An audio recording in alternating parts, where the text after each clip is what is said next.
Migao mar omenda oyao chenro mar loso bajet mar omenda ma gando gi 26 gando gi 27 ka oyao chenro ne karo mar KICC. Jatend migao no John Mbadi olero kenge ma osego gi piny owacho e bero uchumi mar Kenya kod kenge manitie mag medo jiwo uchumi.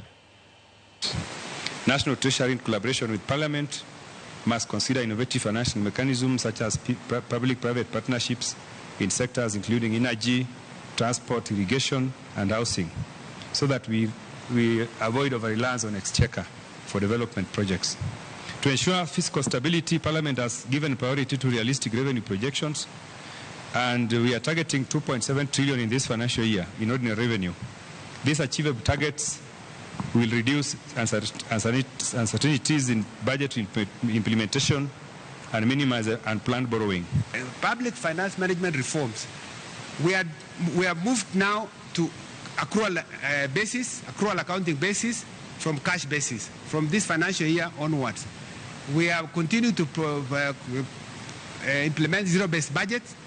We have also gone to single treasury account so that we improve our cash management, and we have optimized our asset utilization through a module called Assets and Inventory Management. I want MDS to embrace PPP. Before you ask us for extra budgetary allocation, exhaust the possibilities of raising funds through PPP, especially commercially viable projects. We now have Rironi Mau Summit in the pipeline, progressing well. I am sure it will be concluded soon. That will be a major infrastructure project in this country. The other one that I would mention, and my PS visited it recently, that is Galana Kulalu, is in progress under PPP.